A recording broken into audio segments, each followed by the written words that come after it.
among the mandibular fracture. As you all know, mandible is the only moving bone among the facial skeleton, which is situated in the lower half of the facial skeleton, and it terminates with this bulbar joint of the bulbar head of the condyle with the base of the skull of glenoid fossa, which has been attached with the rest of the mandible by a stalk-like structure called neck of the condyle. As you all know, among the mandible, this is the biggest portion of the mandible, so that there is which is more common for fracture. So the different people have given different classification on the basis of the etiology, pathogenicity, and the clinical behavior of the fracture. To have a common one, we have basic fracture, condylar fracture, intracapsular and extracapsular. The intracapsular fracture is head of the condyle get fractured within the capsule, that is called PM joint capsule or lateral ligament capsule. Other extracapsular fracture is fracture below the capsule, apart from the capsule, below the capsule, mainly of neck of the condyle. So, now the type of fracture depends upon the most common type of fracture depends upon the attachment of the soft tissue structures, especially the lateral pterygoid muscle, which is being attached with the pterygoid fovea. Pterygoid fovea, which usually gets pulled the fractured condyle towards anterior medially, which is the most common type of condylar fracture. For the clinical classification, different people are given. As this is Linda's classification, which is considered as the most common one. Linda's classification in the year 1977. Anatomic location of the fracture: condyle head, condyle neck, condyle subcondyle. Condyle head, condyle neck, and subcondyle.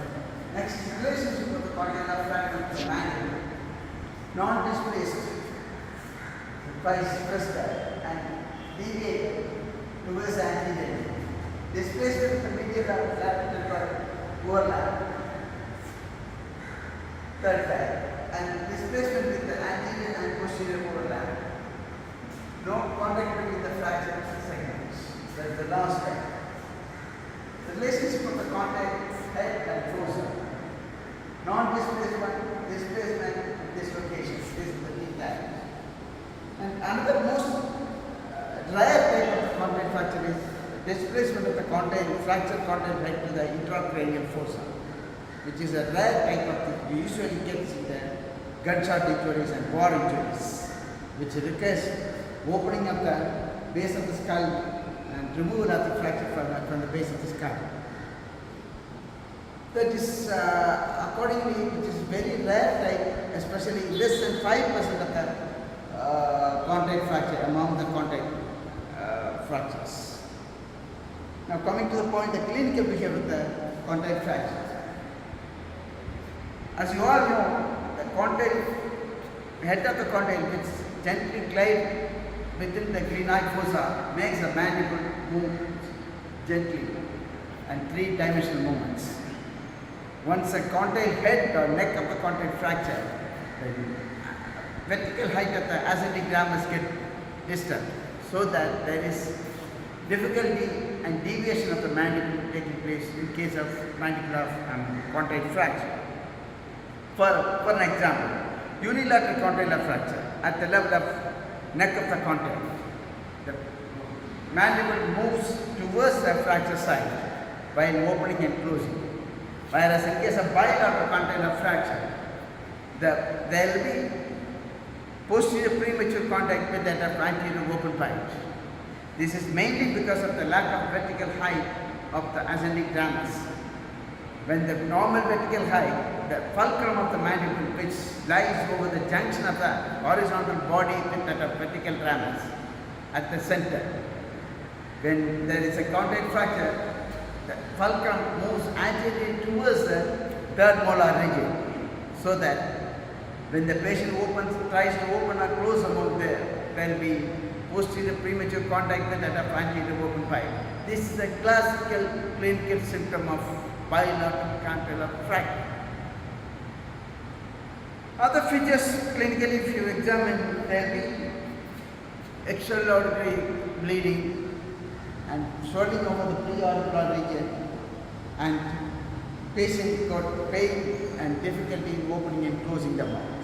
Confirm the contact of fracture, standing behind the patient, put the index finger or small fingers to the extraordinary canal and ask the patient to open and close the mouth. Usually in a normal condyle you get a condyle arcade. With the absence of condyle arcade, we can conclude to the fracture at head of the condyle and neck of the condyle.